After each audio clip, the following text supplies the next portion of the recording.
Semana de Natal. Essa semana, não sei se temos novos aqui, mas gosto sempre de repetir, né? A gente comemora a inauguração dessa sede aqui, que foi por volta do ano 2000, em abril, e também a primeira edição do Livro dos Espíritos, de 1857. A gente chega atrasado, atrapalha aqui, eu vou ter que começar tudo de novo.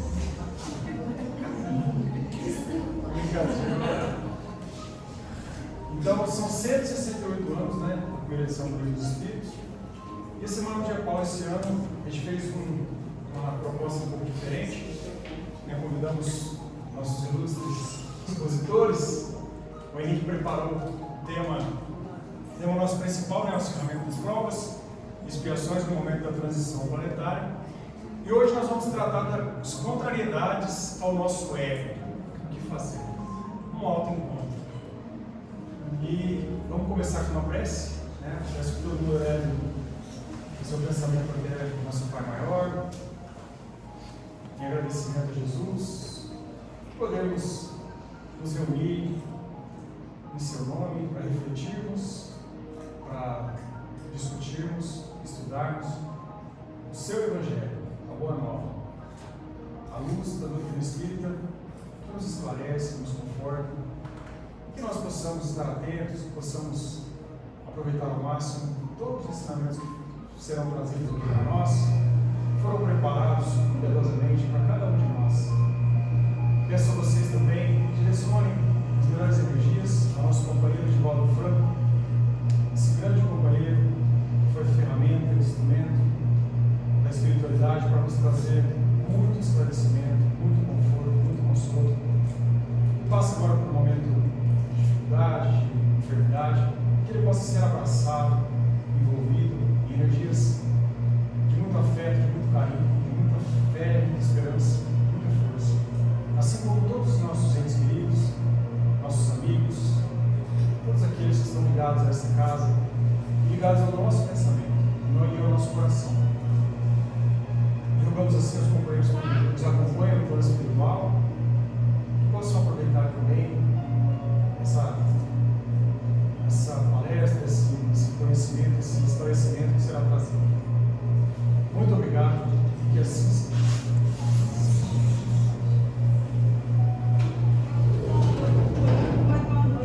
Boa noite. Desculpa, mas eu cheguei atrasada. Fique à vontade. Ainda não começou, não, Henrique? Está quase começando. Eu poderia falar um pouquinho com vocês? Claro. Pode, né, pessoal? Porque hoje está difícil, né, gente? Olha, eu estou engasgada. Eu preciso falar. Porque senão eu não vai acabar. Ainda não conheceu muito. Vocês já foram demitidos alguma vez? Porque eu acabei de ser. A funcionária melhor daquela empresa. Melhor. Eu me dedicava ao máximo. 12 anos trabalhando no mesmo lugar, vocês acreditam? Eu acordava de madrugada para fazer relatório. Eu carregava aquele chefe inútil nas minhas costas, como se fosse assim, a minha cruz pessoal. E aquele inútil, né? Com aquela cara de gênio, de quem sabe que era micro-ondas, gente. E me demitiu. E vocês sabem por quê? Corte de gastos. Vocês acreditam nisso? Porque eu não acredito. Eu tenho certeza que é uma questão pessoal dele comigo. Eu tenho certeza. Sério, gente? E vocês, o que fariam no meu lugar? Eu estou pensando de acabar com as redes sociais. Pegar esse celular aqui, ó. Abrir o WhatsApp, Facebook, Instagram e até o Twitter. E contar para todo mundo o que é aquele imbecil. E se diz ser uma liderança. E assedia moralmente todo mundo naquele escritório. Vocês acreditam que ele me fez chorar numa reunião? E depois veio me oferecer um cafezinho frio. Um pedido de desculpas. Mas ele me paga, ele me paga. Eu tenho aqui, ó, vídeos, áudios, fotos. Peraí que eu vou mostrar pra vocês. Eu vou mostrar.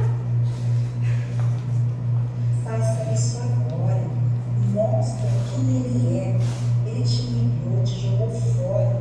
Acaba com ele nas redes e desse dano honesto. Quem falou isso? Vocês falaram alguma coisa?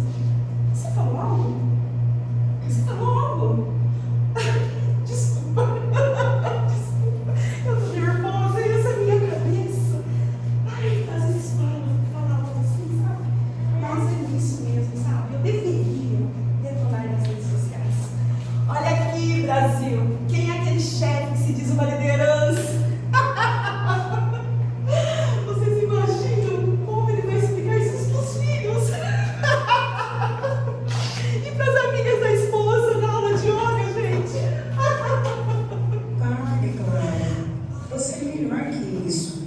Expor alguém é descer ao nível dele. Você é ética, competente. Guarde sua dignidade e siga em frente. Vocês ouviram? Uma parte de mim diz pra eu ser a melhor, né? Aquela que engole tudo e segue em frente. Enquanto a outra grita que quer ver ele sofrendo, pagando por tudo que ele fez, né? Quer ver o celular dele explodindo de notificações pela manhã, vocês imaginam? Ai. Isso, Clara. Faz ele queimar. O poder está em suas mãos. Apenas um tweet. E acabou. É isso mesmo que eu vou fazer. Eu vou acabar com ele, é isso mesmo. Mas espere. E depois? O que eu vou ganhar com isso? Talvez, né, alguns likes ou um força aí, rainha. Mas e depois? Ele vai continuar sendo o mesmo babaca que sempre foi. E eu, aquela louca que não soube superar, né? O que vocês acham? Exatamente. Sua confiança vale mais que momentos de raiva. Pegue o seu currículo, arrume um outro emprego, mostre o seu valor. É mesmo. Talvez vocês tenham razão. Ou será que eu tenho? Sei lá. A minha cabeça olha pra cima hoje, gente. Ai, às vezes eu penso. E realmente eu deveria seguir em frente, né? E mostrar o meu valor sem precisar daquela empresa podre, né? Mas aí vem uma voz na minha cabeça que fala que ele precisa pagar pelo que ele fez, né? Então fica esse cabo de guerra. Uma voz quer gritar e outra quer calar. E eu aqui no meio, sem saber o que fazer, sem saber quem vai ou quem entende, né? Ai, mas olha, eu agradeço imensamente. Vocês foram ótimos, eu estou me sentindo bem melhor, viu? Porque senão realmente eu ia me enlouquecer hoje, viu? Então, mais uma vez, desculpa, tá? Que eu precisava disso. Agora vamos. Ai, ó, vocês foram ótimos, viu? Agora vamos ouvir a palestra dele, que eu nem sei do que se trata, né? Mas quem sabe, Henrique, traz alguma coisa para mim decidir o que eu faço com esse celular, né? Ai.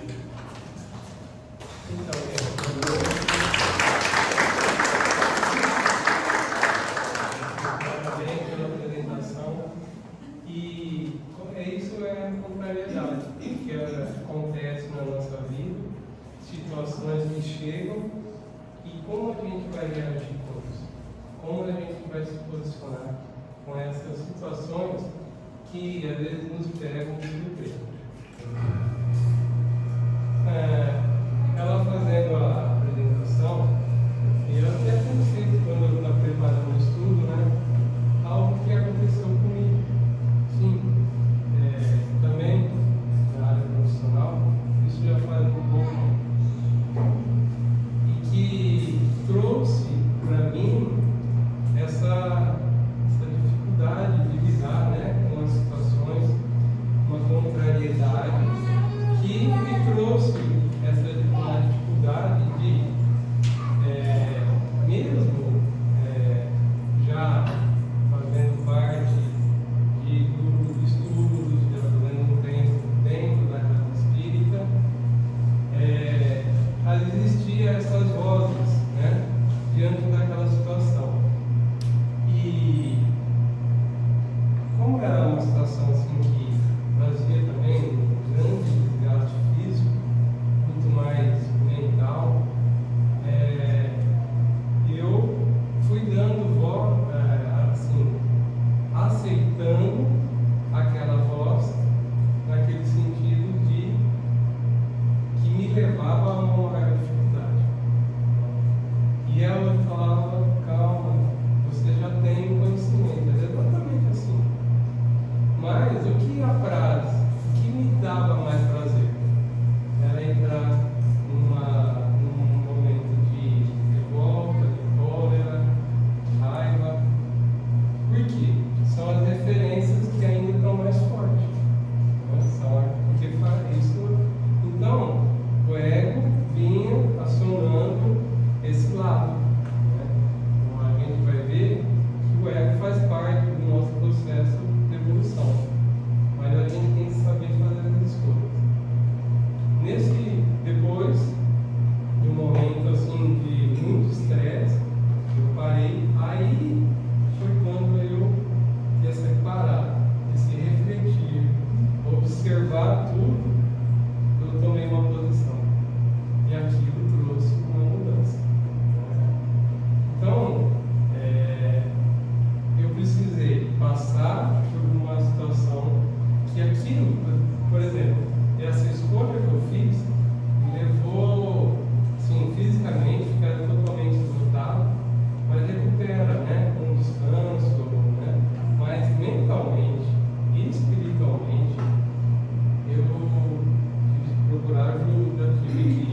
que é uma certa contrariedade para mim, mas já busquei meios, né, com o diálogo, dava tudo errado. Imposição, tudo errado. Então, é como Jesus disse, né, é pelo amor que a multidão de pecados, né, cobrirá a multidão de pecados. Então, hoje, eu preciso entender e aceitar que aquela posição daquela outra pessoa ainda, né, é um momento. Eu tenho que respeitar aquele momento ainda. Eu tenho que entender que é uma dificuldade que ela tem, que essa pessoa tem mais, eu preciso dar esse tempo, né? Se isso vai mudar, não vai, não sei. Mas hoje, eu vejo assim, que eu consigo ter um controle maior com relação a isso. Que a gente tem que ir aprendendo, né? Senão só vai sofrendo, é o que a gente vai ver também. Então, quando chega uma dificuldade, uma contrariedade que surge na nossa vida, qual que é a nossa postura diante disso? Quando acontece, eu sinto que o meu ego foi afetado, né? Como que é o padrão dos meus pensamentos naquele momento? Ou quando acontece, será que esses padrões de pensamento se repetem? Quais os sentimentos que me trazem, que afloram naqueles momentos? E quais são as minhas reações com isso? Será que eu reajo ainda na impulsividade? Será que eu paro antes de responder? Ou minhas palavras já saem, né, arrasando tudo? Então vamos pensar. Eu trouxe um exemplo para nós de Paulo Vittar. Lógico que o nosso maior exemplo sempre é Jesus, né? Pelo Espírito glorioso, né? Por tudo que ele viveu e nos ensinou. Mas Paulo Vittar sempre, para mim, foi uma referência, sempre me chamou a atenção toda a história, a vida dele. E ele tem sempre umas falas, né, para a gente refletir. Ele colocava: sabendo que a tribulação traz fortaleza, pelo que sinto complacência nas minhas enfermidades, nas afrontas, nas necessidades, nas perseguições, nas angústias por Cristo. Porque quando estou enfermo, então sim sou forte. Então veja, ele fala que a tribulação trazia para ele força. Ele tinha essa compreensão das enfermidades dele, que essas enfermidades são morais ainda. Ele ainda tinha um sentimento ainda que não era como ele queria que fosse. Ele compreendia, tinha essa complacência. Então, seja em todo o que ele também viveu, ele colocava: quando estou enfermo, aí eu sou forte. Por quê? Por que ele era forte? Quando ele sentia as fraquezas. Porque ele via que nesses momentos ele sabia o que ele tinha que transformar. Ele sabia qual é o sentimento ainda que segurava ele para o seu crescimento moral e espiritual. Então, as contrariedades é um momento que nós somos exigidos. E aí é o momento da gente perceber o que é. Então a gente fala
que estudar a mente? Porque ele vai entender qual é o nosso comportamento, né? Como que vai reagir o nosso ego diante das situações. Né? E eu trouxe esse conceito que eu achei mais, assim, um pouco mais, assim, eu não tenho um conhecimento, né, nessa parte, não sou profissional, mas eu achei muito interessante. E esse conceito de Freud, ele coloca assim, ó, ele desenvolveu 3 instâncias psíquicas. E a maneira como ela se desenvolve é decisiva na formação da nossa personalidade. Então ele deu um nome, né, como a nossa mente tivesse dividida, 3 partes ali, só para a gente entender assim. O id, que está relacionado à impulsividade, ao instinto, à satisfação do prazer. O ego é a racionalidade, o equilíbrio. E o superego é as questões morais, a moralidade, a censura. Então, a impulsividade nós vimos, né? Eu vou reagir, vou fazer ele me fez sofrer, vou fazer ele pagar por aquilo. Mas ela é importante, porque ela dá o prazer de realizar. Mas a gente tem que entender o direcionamento desse instinto, dessa satisfação. Para isso está o ego, né? Como é a pessoa que vai pensar, como foi na sketch, né? Não, eu vou fazer ele sofrer. Não, você não precisa fazer isso. Então, o ego é aquela pessoa que consegue centrar esses 2 lados. Id, o superego, é o oposto, porque o superego às vezes vai sempre estar censurando. Ó, não come tudo isso, vai fazer mal. Isso aqui você sabe que você não pode comer, está sempre censurando. Mas aí o ego, nesse conceito de Freud, fala, não, eu não posso comer isso, mas eu posso comer aquilo que não vai me prejudicar. O id já vai, não come, só hoje, só um pouquinho, vai. Então, quer dizer, nesse conceito de Freud, é buscar o equilíbrio, que também seja o auto-encontro, né? A gente se encontrar, se bem que na ciência não vai trazer a questão espiritual, a espiritualidade ou a religiosidade, mas com que a pessoa possa encontrar um equilíbrio diante das suas dificuldades, a fim de ter uma percepção daquilo que nos aflige e que precisa ser cuidado, e temos a ciência como recurso para o nosso encontro. Então, a ciência, todos os estudos que possam ter, vão falar assim, está na mão dos profissionais das terapias que estão ali para auxiliar, quando são solicitados. Aí eu trouxe uma outra visão também. Aqui já é do Alírio Cerqueira Filho, do livro Psicografia, Luz do Evangelho de Jesus. Ele fala da ciência, da espiritualidade, da religiosidade. Ele não fala do espiritismo, ou doutrina espírita, mas ele traz falas de Joana Vianney, ele traz questões do livro dos Espíritos, dentro da analogia que ele faz. Né? Então é a religiosidade que ele coloca para nós. Essa é um pouquinho mais longa, mas vamos lá. Para entender também como que é a estrutura do nosso ego. Segundo a Lírio, nas diversas, eu acho que eu perdi. Segundo a Lírio, nas diversas abordagens psicológicas, transpessoais, né, que analisam o ser no todo, né, a parte biológica, espiritual, relatam a existência de 2 estruturas em nosso psiquismo, na nossa mente. Uma denominada ego e outra denominada self, ou ser essencial. Aí, o self, a gente já sabe, isso tudo é coisa que a gente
seja, se originam da energia do desamor, ausência do amor, o ódio, o egoísmo, o orgulho.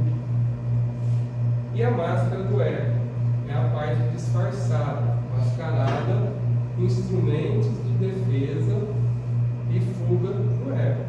Então, muitas vezes a gente não deixa transparecer aquilo que nós estamos sentindo. E aí essa é a máscara. Onde o indivíduo mascara as negatividades. Eu mascaro o meu ódio, o meu orgulho, a minha revolta, com sentimentos aparentemente positivos. Então, às vezes eu faço uma troca. Por exemplo, eu posso, diante, como foi a esquerda, fico me martirizando, porque eu fui dispensado. Eu sou vítima. Então, eu começo a criar todo um contexto, né, mascarando o que realmente eu estou sentindo. Eu olho para aquela pessoa. E eu mascarando, estou me vitimizando. Projeção. Ou então eu vou projetar aquilo que eu estou sentindo, né, não é culpa minha, é culpa do outro. Então eu faço essa projeção, então eu vou mascarando também aquilo que está aflorado em mim de sentimento. Tá? São alguns exemplos. E aí a gente vai ver, faz tipo esse gráficozinho, né, para a gente entender, né, a essência do amor, é o centro ali, né, a nossa essência divina, a negatividade, tudo que é o contrário ao amor, e a máscara que às vezes eu vou mascarando o sentimento que eu tenho, conforme, né, a minha necessidade, aquilo que eu desejo. E aí ele traz, lá de Joana de Ângeles, do livro Amor, Combativo Amor. E ela coloca assim para nós: o ser essencial é amor. No entanto, no processo de despertamento da sua potencialidade divina, adquire expressões não legítimas, que passam a atormentá-lo, já que fazem parte do processo de maturação através de negatividades, que são o desamor e as máscaras do ego, expressando-se como pseudo amor.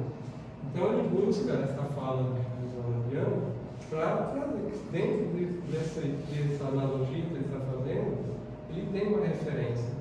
Então, Joana de Ângeles, ela tem a série psicológica, né, da psicologia que ela fez, e ela retrata muitas coisas, né, do nosso ego. Então, eu peguei essa partezinha porque o ego vai fazer parte, a gente vai ver mais lá na frente, né, que ela também fala, que faz parte. A gente vai amadurecer tendo as contrariedades, para que a gente possa observar o que é que está desalinhado ainda com a essência do amor. Tá? Alguém quer falar? Quer completar alguma coisa? Fica à vontade, gente. Eu só queria dizer, né, que aí eu não quero mais dizer que eu tenho aquele anjinho do diabinho, né? Aquela que me diz, né? Então é realmente algo que está em mim que eu preciso. Exato, porque como eu dei o exemplo meu mesmo, por um tempo aquilo é o que me levava, porque estava em mim ainda forte aquilo, não é a referência, né, que a gente tem. Bom,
E aí, eu fiz assim, bem sintetizado, né?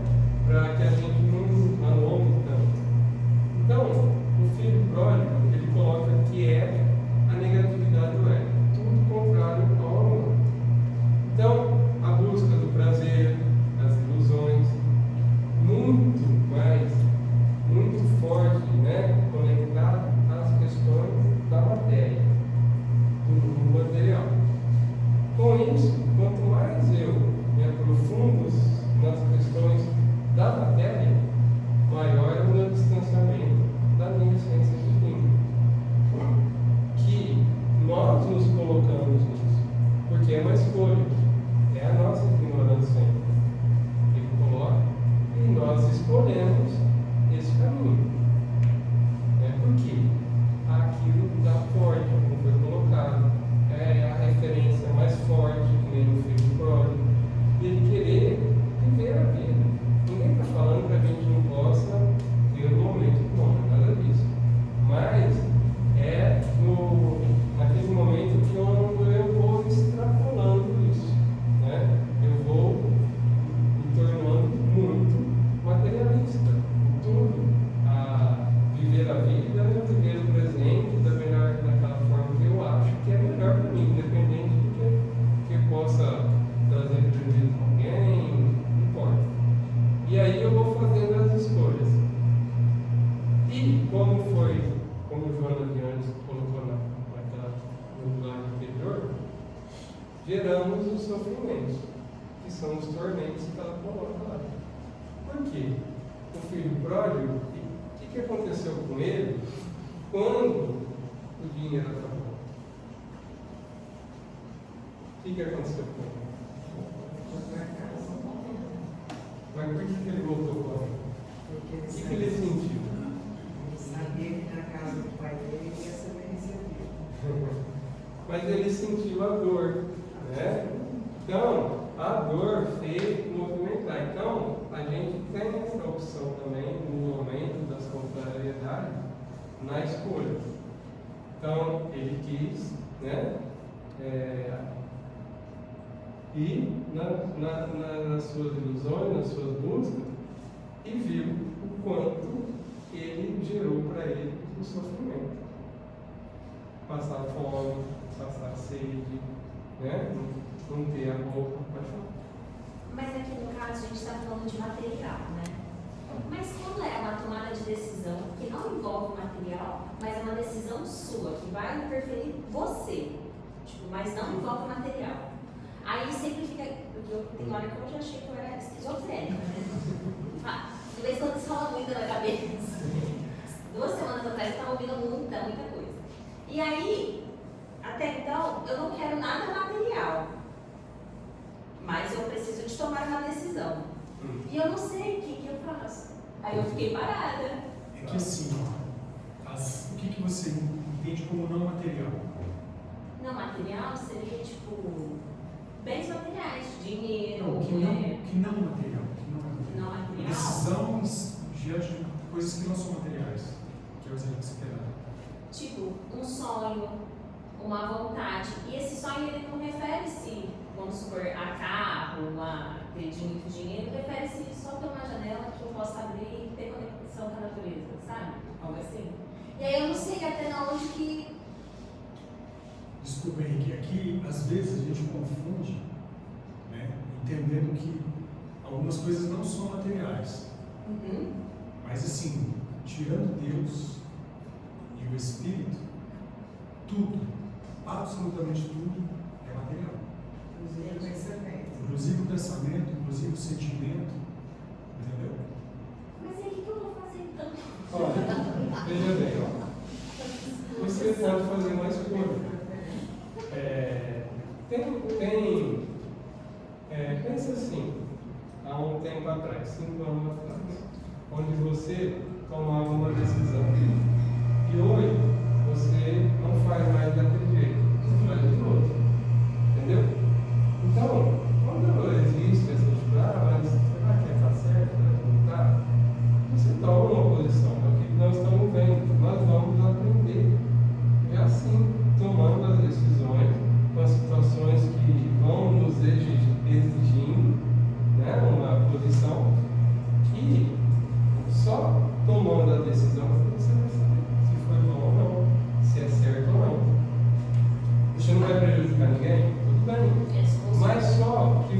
pode hoje tomar uma decisão que você entende que foi bom. Daqui 5 anos lá na frente, eu pode pensar, mas eu poderia ter feito diferente. Um pouco melhor. Mas esse é o nosso processo de evolução. É assim que nós vamos crescer. Entendeu? Então, às vezes, a gente fica questionando se é nessa situação que você falou, vamos colocando, não é um bem material propriamente. Eu não vou prejudicar ninguém. Toma uma decisão, faz uma escolha. É assim que você vai saber se foi certo ou não, se foi boa ou não. Henrique, só fazer uma colocação. Às vezes a gente tem a pretensão, consciente ou inconscientemente, de que a vida é um jogo e nós temos que acertar sempre. Porque se eu errar, eu vou me ferrar. Não é? E assim, isso aí está dizendo para nós o seguinte: faça a sua escolha de acordo com o que o seu coração te sinaliza, independente de se vai estar certo ou errado. Se tiver errado, a vida trará contrariedades, trará dores, sofrimentos que vão te reposicionar no caminho correto. E é assim que a gente aprende. E se eu ficar a vida inteira esperando, nossa, será que eu vou, mudo de país ou não? Será que eu mudo de carreira ou não? E se eu mudar e não for aquilo? Se eu fizer uma faculdade tal e eu não gostar? Você fica estagnado. Faça. Outra coisa, às vezes a gente, mesmo que não vai prejudicar ninguém, que não é um bem material, mas às vezes a gente tem o receio de tomar, seja qual for a posição, com relação ao que os outros vão pensar ou falar. E aí a gente recua, a gente se prende, se fecha, e não é isso. Então, pensa, reflita, se não traz prejuízo para ninguém, por que você não pode fazer isso que você deseja? Seja esse caminho, mas não importa. Esse lance do prejuízo, às vezes a gente pensa assim: nossa, mas meu pai vai ficar triste, não sei quem não vai gostar. A gente entende isso como prejuízo. A média fala para nós o seguinte: se é para errar, é ir pela sua cabeça, a sua escolha. Não é ir pela escolha do seu pai, nem do seu namorado, nem de ninguém, não. Porque você errou, fazendo uma coisa que você queria fazer. Entendeu? Porque senão você vai falar assim: poxa, isso aqui meu pai, Não, se tivesse tivesse feito lá na aquilo. frente, passados 5 anos, eu ia pensar, nossa, eu podia ter feito. E se você fez o que você tinha vontade na hora e errou, tudo bem. Nós temos a imortalidade. Como você ia saber se você não fez, né? A vida é feita de escolhas, elas geralmente são difíceis, mas é elas que, na experimentação, é que nós aprendemos. Então, é assim que a gente vai fazer. Entra a parábola dos talentos, né? Se eu não faço, eu estou enterrando meu talento na terra. E aí, eu vou chegar lá: o que você fez com o seu talento? Aguarda a dica aqui, ó. Mas essas duas vozes, elas nunca vão parar de falar na minha cabeça? Quando você se harmonizar diante do que você realmente quer fazer, colocando da seguinte forma, que não vai trazer prejuízo a ninguém. Quando você se harmonizar e falar: eu vou fazer assim, vai ficar tranquilo. Porque eu falei com o Leomar, no sábado passado, que de vez em quando a coisa fala assim: Brenda, fecha a janela. Aí eu não fecho. Aí a hora que eu chego tá tudo molhado, sabe? A coisa é debochada. E aí fica assim. Então, todas as situações é para a gente aprender. Então, tomar decisões, como foi colocado a escolha, vai fazer a gente crescer. É assim que a gente vai ganhar a envergadura espiritual. Tá? E Um dia você fecha a janela, aí no outro dia você deixa aberto. E foi assim, essa experiência que o filho pródigo teve, fez com que ele caísse no si. Entender qual foi o seu posicionamento, as suas escolhas, o que trouxe as escolhas para ele, entende? E aí é o autoencontro. Tá? Não significa que o que ele realizou, trouxe prejuízo para alguém, mas no caso é muito mais para ele mesmo, ele vai ter que ter as reparações, né? Diante, né, com o Espírito que é eterno, então ele vai ter todo o processo também para que vai redirecionar ele, como foi colocado, e ele vai aprender. Lógico, isso serviu de experiência para ele, certo? E aí, nessa sequência aí, ele coloca que o filho mais velho representa as máscaras do ego. Ele coloca que ele teve a dedicação aparente, se colocou como bom moço e permaneceu lá com o pai. Mas ele fala que permaneceu dentro dessa analogia dele por uma obrigação. E ao retornar, ao retorno do irmão, se revelam as negatividades do ego. Quais seriam essas negatividades que aflorou no irmão mais velho, quando ele viu o retorno? Porque ele censurou o pai, ele questionou o pai, porque o pai estava fazendo uma festa pelo retorno do filho. O que esse filho mais velho teve de sentimentos? Revolta? Ciúme?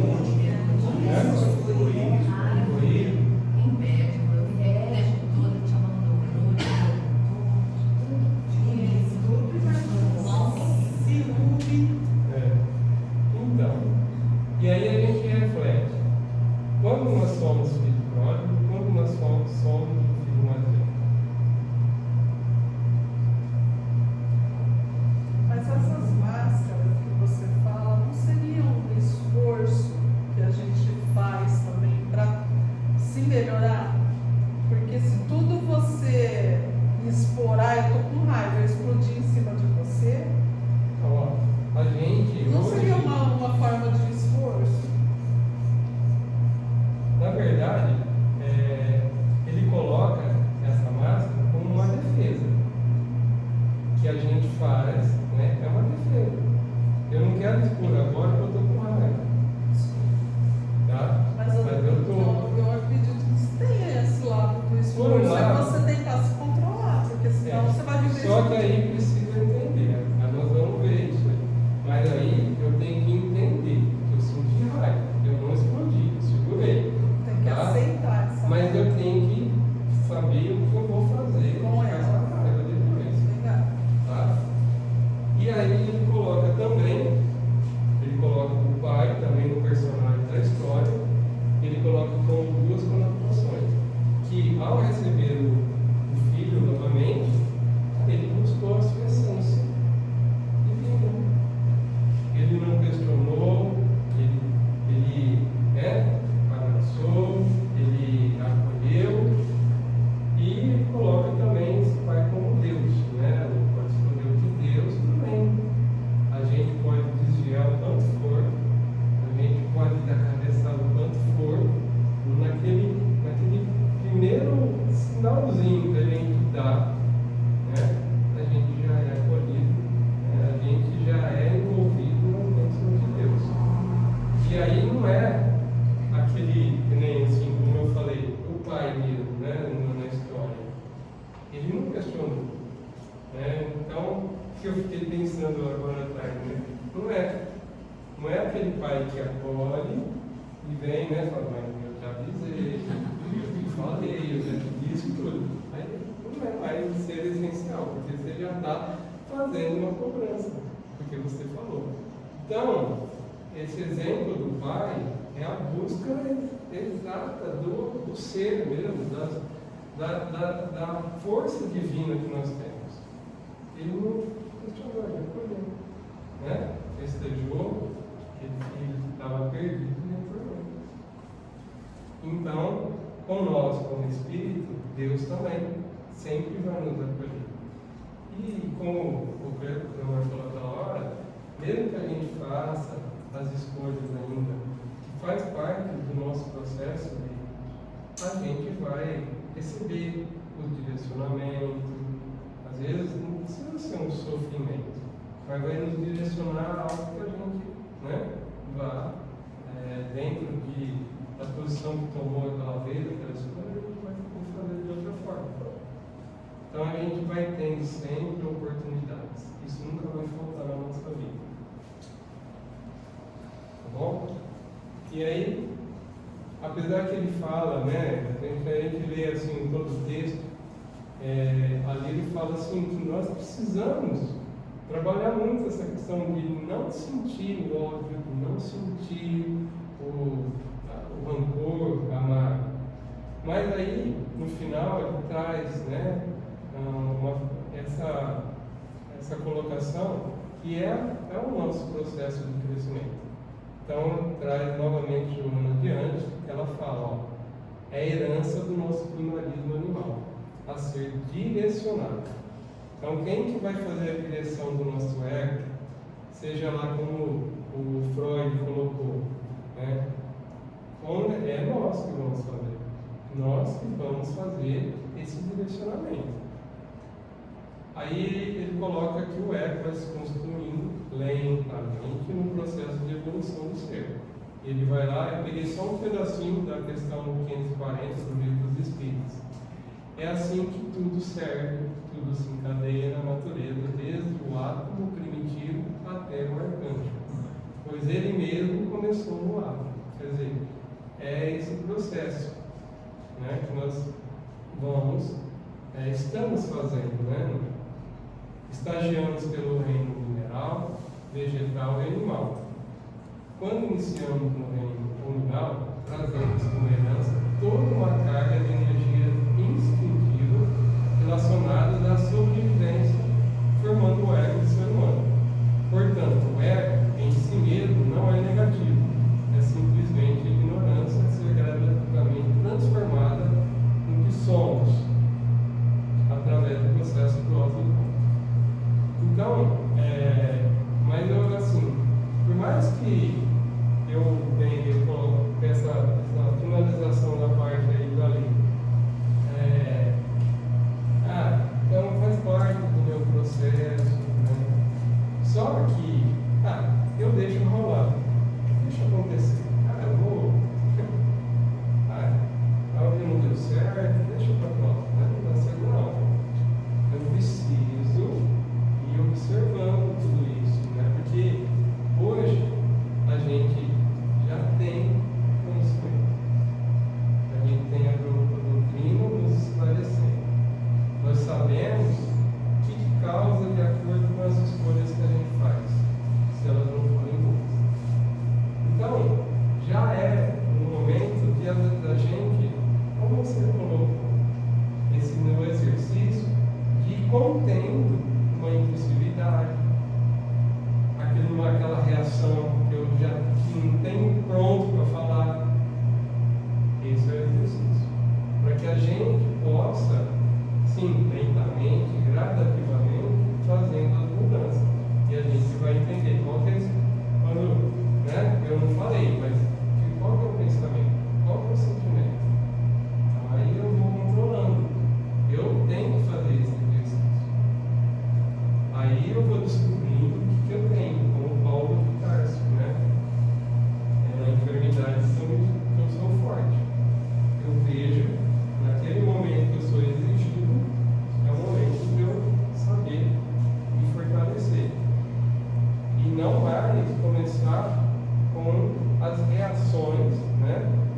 Como possível, né? Sem refletir antes de falar, né? Não medindo as palavras, porque as palavras machucam, né? São fortes e permanecem. Tá bom? Aí, lá nesse livro, né, Fundamentos da Reforma Íntima, de Carvalho Schutel, ele dá os derivados do egoísmo e do orgulho. Vamos lá. Aí vocês já podem escolher. Onde a Rita trouxe as florzinhas, né, para sortear, hoje ela vai falar: quem quer ir velho? Quem quer uma água? Então ele faz essa lista aí. A gente pode escolher aí, tá? Mas o interessante é que isso é uma pergunta que se faz. Por que evitar? Por que eu tenho que evitar isso? Qual seria a resposta? Dentro do que nós já vimos, né, nos slides anteriores, por que eu tenho que evitar isso? Porque isso me afasta do meu ser essencial. O que mais? Uma lista boa. Uma lista boa, né? Eu tenho uma coisa para falar assim. Eu já vivi todas as experiências, né? Hoje do Rio. Vou fazer 83 anos. Eu passei por todo esse processo. Só que o meu filho mais velho vai fazer 59 anos em novembro. Ele nunca bateu comigo. Ele nunca concordou nada comigo. Sempre batendo de frente. Então, eu estou aqui hoje para me encontrar. Disse lá na palestra. Eu quero me encontrar comigo mesmo. Primeiro. Porque ninguém é perfeito. Quando você fala que o outro está errado, o outro está com problema, sei que está com problema.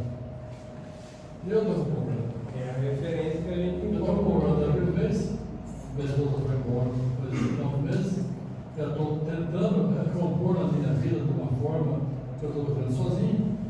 Estou conseguindo fazer isso, mas com muita dor, sabe? Então, assim, meu filho, eu tenho 2 filhos. O meu filho, o mais jovem, tem 48 anos. Ele é engenheiro, está trabalhando lá no Rio Grande do Sul. Ele é outra pedra. É bem diferente. Ele chega na minha casa, ele deita no sofá, ele rola no chão. Ele é totalmente assim. Esse meu filho mais velho, ele não senta na mesa para comer com a gente, nem que a esposa dele senta na mesa para comer. É uma pessoa complicada. Assim, ele é materialista por essência. Eu acho que tudo na vida é acumular bem. Acumular bem, o essencial que eu fiz, eu acumulei, trabalhei, criei meus filhos, tenho recurso hoje, porque eu trabalhei, não preciso mais. Então estou fazendo o desapego do bem material. Quer dizer, tenho minhas coisas em casa, tudo, mas tudo que não me serve mais, não me agrega nada, eu estou mandando embora. Todo ano, sabe? Não me interessa, mas nessa fase da vida, você começa a deletar as coisas. Não tem como você ficar guardando coisa lá, um dia eu vou precisar dessa coisa aqui. Não vai precisar nada. Vai ficar lá.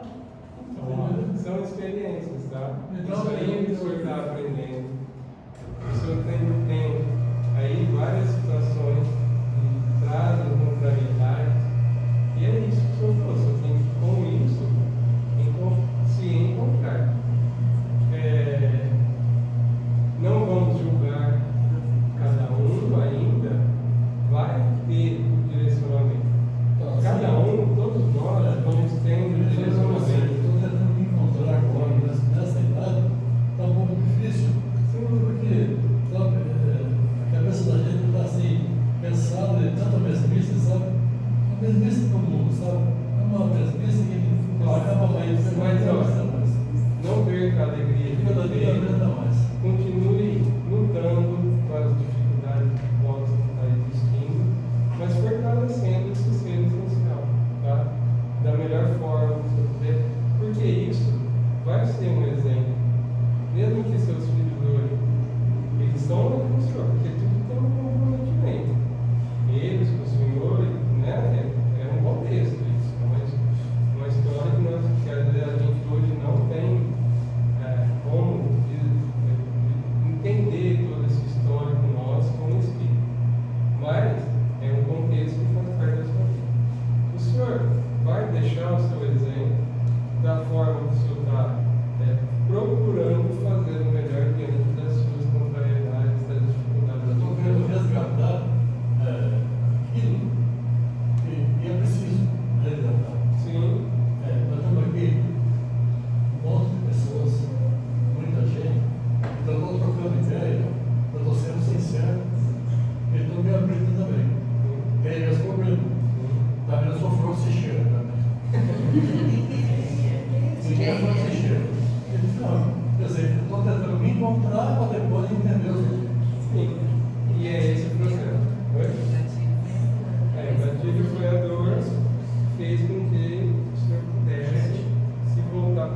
analfabeto. Eu percebi isso. Ele coloca assim, viu? Você perguntou por que revisar a coisa do Brasil. É igual tudo ali, para quê? Tá? Igual saúde. Saúde, você tá. Isso tudo aí, com tudo isso eu sou bom. Dois, três problemas desse daí, tá te levando quanto mais você tá fazendo, né? Eu acho que a gente tem que evitar tudo esse tipo de coisa para a gente poder ser saudável e estar de bem, por si mesmo, porque senão quando a gente vive esses problemas, gente, eu já passei por isso, a vida da gente vira um inferno, ou seja, não tem saúde, nem física, nem psicológica. O espírito adoece, e aí aquilo vai, né, vir no corpo físico ou no enfermidade. Para que evitar? Para a gente ter saúde. Também. E aí o Schutel ele responde: porque são modos de ser, sentir e estar que não possibilitam a harmonia maior com o lado cristão do espírito. Não conduzem a Jesus, não permitem a felicidade, não trazem o progredir e afastam o ser da busca da perfeição. Aí, para dar sequência, né, eu fiz essa pergunta: e como evitar? Porque ele está falando, por que evitar? Agora, como evitar? Evoluído. É? Amando. Se conhece. Aí, essa. Chega esse ponto aqui. Aí não pode. Tá colando. Colar não pode, tá vendo? Tá colando. Nossa resposta. Eu só percebi. Não, mas aí tem a ver com a máscara. Porque a gente primeiro reconhece quais são os nossos defeitos, né? Depois a gente tem que mudar as nossas atitudes. Então a gente age e reage. Então eu fiz assim, né, algo para a gente entender esse evitar. E aí vocês vão falando, se concorda, se discorda, ou acrescenta, fica à vontade. Então, o que eu coloquei? Reconhecer, eu tenho que aceitar, e aí eu vou agir, tá bom? E aí eu trouxe, para dar nessa sequência do estudo, eu trouxe, está no livro Opinião Espírita, de Emmanuel André Luiz.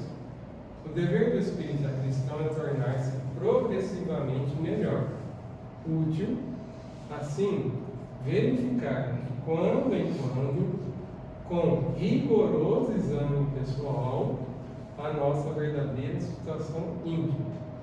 Espírita que não progride durante 3 anos sucessivos permanece estacionário. A Lúcia falou uma coisa interessante, né? Assim, eu estou com raiva, né? Assim, como eu não explodir? Eu acho que primeiro assim, por que eu estou com raiva? O que a raiva vai desencadear?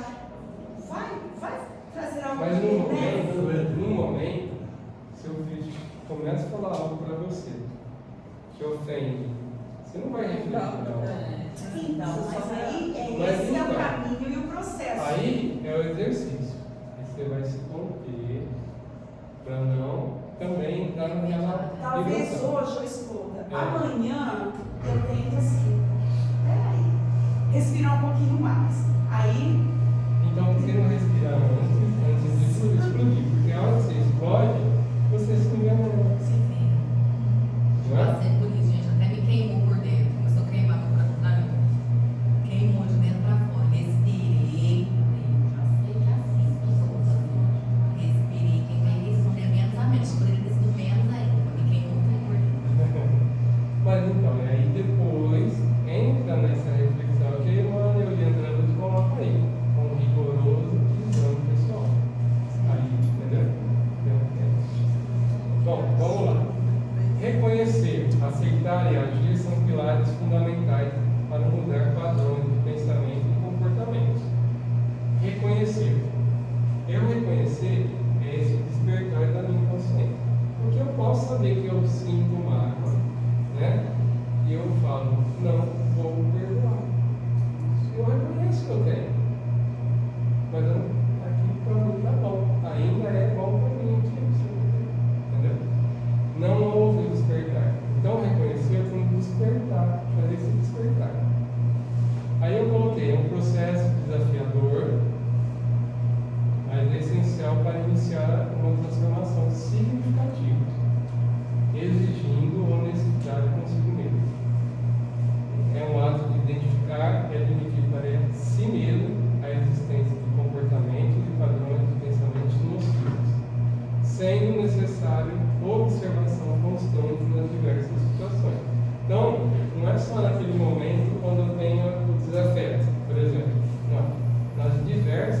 situações que vão acontecendo, eu preciso, né, ter essa atenção.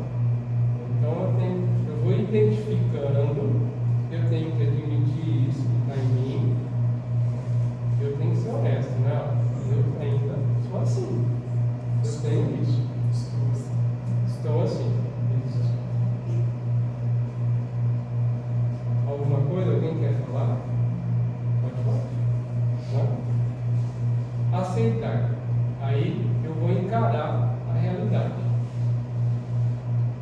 Aceitar não é tarefa fácil, pois envolve enfrentar aspectos de si mesmo que serão desconfortáveis e dolorosos. Com certeza. Exige coragem e admitir que tem comportamentos que não são benéficos para o seu crescimento espiritual.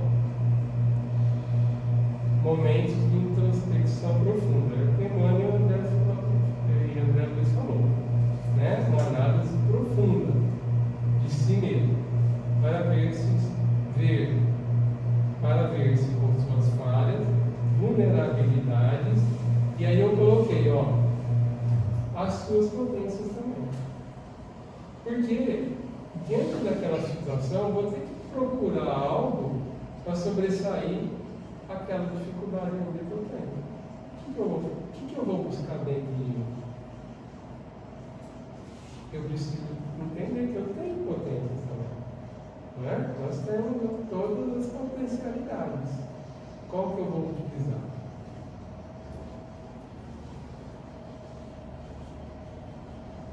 Não cair na autocrítica. Então, aí eu começo a ver que eu ainda sou assim, que eu ainda estou assim, né? Ainda isso, ainda aquilo. Aí eu vou me afundando na própria crítica. Você cai em depressão. Eu vou me chicoteando, né, senhor? Eu vou me chicoteando e isso não vai resolver. Não adianta enfiar a cabeça no buraco. Né? Não adianta. Nós temos exemplos dentro aí da história do cristianismo. Como eu trouxe Paulo de Tarso, Pedro, o apóstolo. Ele negou Jesus, não foi? Ele teve um momento de dor, sim. Mas o que ele fez depois? É um ato de compaixão, onde se tem a oportunidade de crescer e evoluir. É a complacência lá que Paulo de Tarso fala, né? Compreender. Então eu vou ter essa compaixão comigo mesmo, compreender, né? Então eu vou estar aceitando aquilo ali, que eu tenho aquilo, que eu estou daquela forma ali. Tá bom? Bom, vamos lá. Aí eu agir. Ação para transformar objetivos em realidade. Requer um comprometimento consigo e a disposição para sair da zona de conforto. Como eu disse aquela hora, eu não perdoo. Né? Para mim, agora, ainda aquilo é confortável. Porque para perdoar, eu vou ter que. E a gente sabe que é uma situação muito difícil, uma das mais difíceis, o perdão. Mas eu vou ter que sair dessa zona de conforto. É muito fácil eu continuar, né? Na mágoa, na maledicência, né? Com relação àquela outra pessoa. E eu sair dessa zona de conforto vai exigir de mim. Né? Eu tenho que ir lá buscar minhas potencialidades. No início, estabelecer objetivos pequenos, que possam ser alcançados com um propósito relevante. Então, eu vou traçando no caminho. Como eu falei do perdão, como pode ser qualquer outro, né, outra situação, eu posso ir traçando uma forma de tentar ir minimizando aquilo. Então, eu vou traçar um caminho, e que, né, tenha um propósito maior. Eu não posso planejar algo para piorar ainda mais. Né? Tem que ser algo que vai me fazer melhorar. E melhorar aquele contexto daquela situação difícil. Não frustrar-se e nem desanimar caso não consiga atingir o objetivo rapidamente. Porque existem coisas que a gente vai ter que trabalhar incessantemente. Olha um exemplo aqui como é o nome do senhor? Alberto. Do seu Alberto.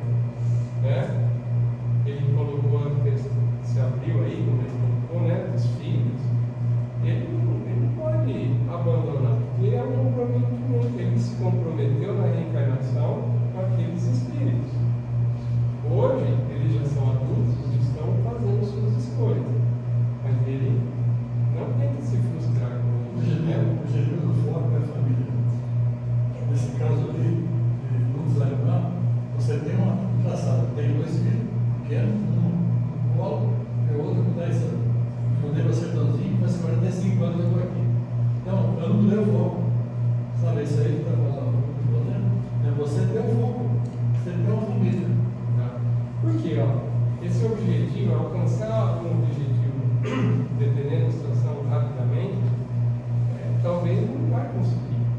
Existem situações que podem prolongar a encarnação. Tem coisas também que nós não podemos mudar. Exato. Não depende disso. Exatamente. Aí é como eu disse também no início, depende do outro, né? Tem um momento, e aí você vai respeitar, você vai compreender, você pode deixar seu exemplo diante das situações. E isso um dia vai refletir. Um dia isso. É o jeito de olhar o outro. Exatamente. O nosso olhar tem que ser Nosso diferente. olhar tem que ser diferente. Como que Jesus olhava todos nós lá naquela época? Ele nos olha. A gente Como tem que ele olha aí? A gente tem que olhar para eles do jeito que a gente quer ser olhado.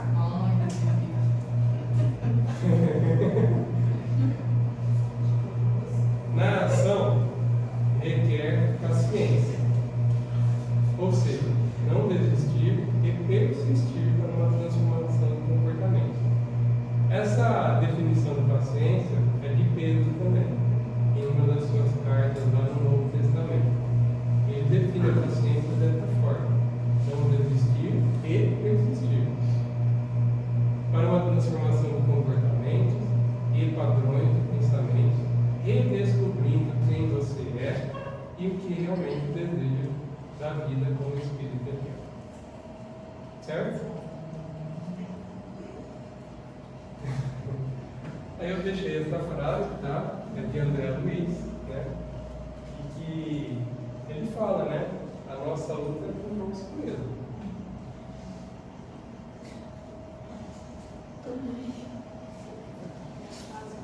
Quem assistiu o filme do Divaldo lá, O Mensageiro, nas falas lá da atriz que apresenta a Joana Diana, ela fala isso também. Né?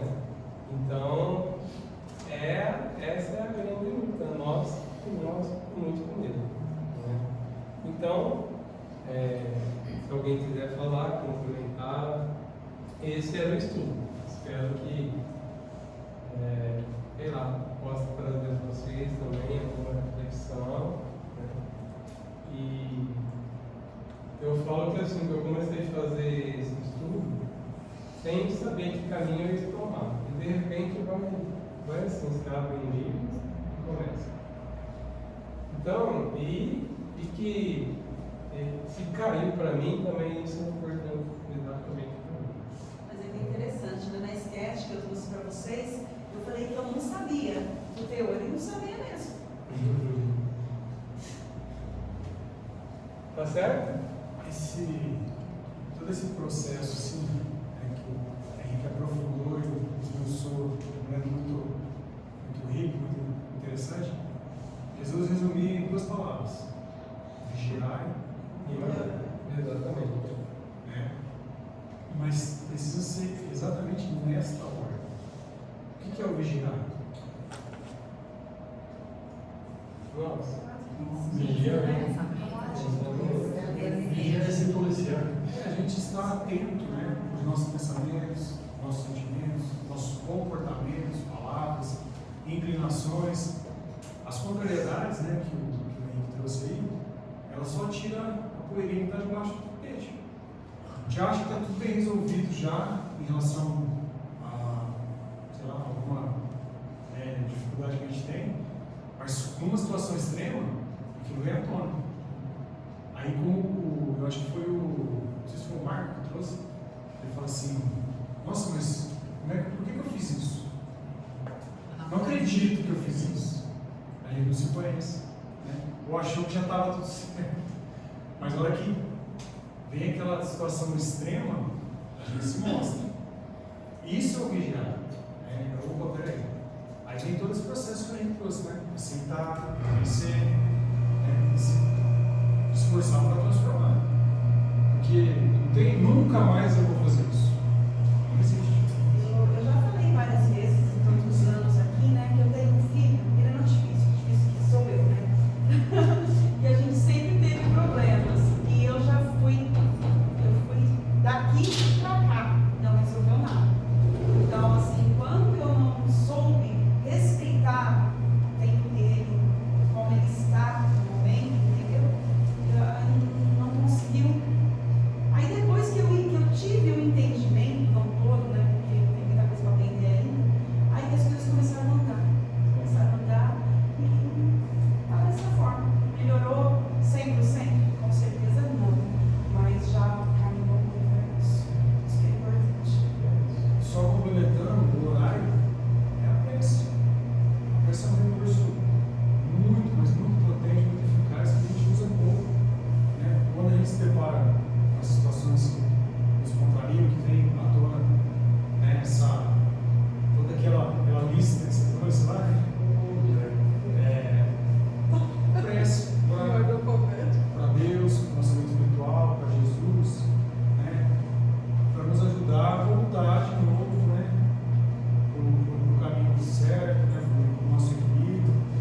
coisas do seu comportamento.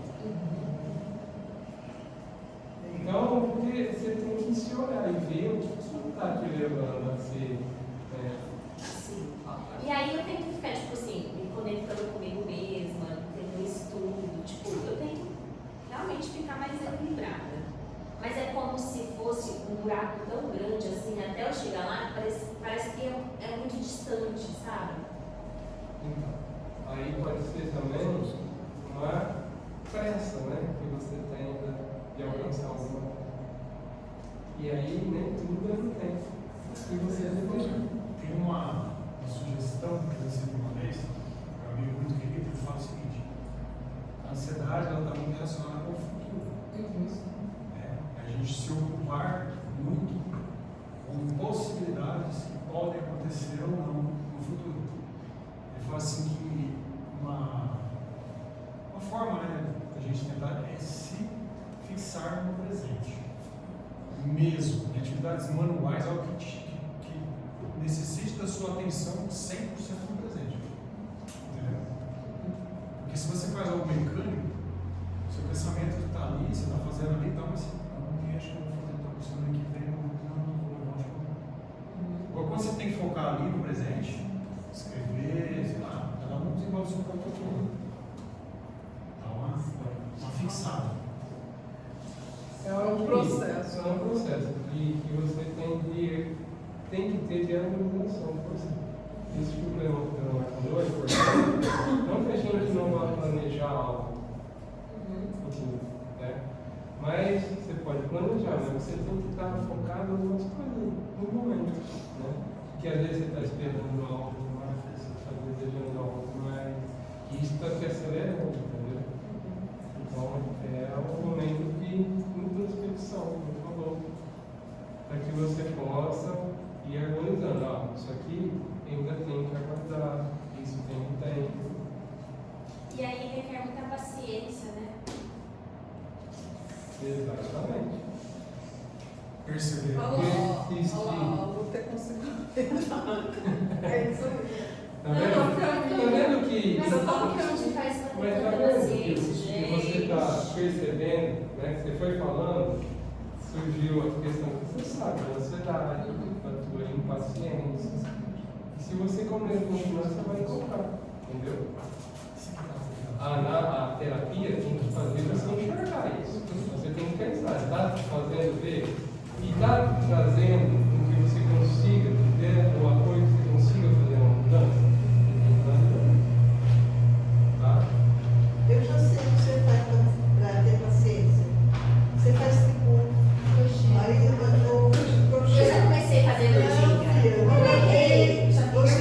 você faz isso, aí você desmancha, aí você faz de novo. Ela tem uma aceleração. E eu queria, tipo assim, ser essa pessoa melhor mesmo, sabe?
Que a gente consiga e receba todas as forças necessárias para conseguir praticar esse ensinamento. E assim, nós nos tornamos cada vez mais um instrumento útil para Deus, nosso Pai. Agradecemos também a espiritualidade amiga dessa casa, que nos envolveu, que fez com que a gente pudesse despertar a nossa consciência para o estudo de hoje. E que a gente possa sentir no nosso coração todo amor que derrama sobre nós nesse momento. Que possamos sair daqui repletos desse amor, muito mais harmonizados do que quando chegamos, e que possamos perceber essa diferença em nós, para que quando nós retornarmos às nossas atividades, possamos ter esse parâmetro, para que a gente possa ir realizando as observações de nós mesmos.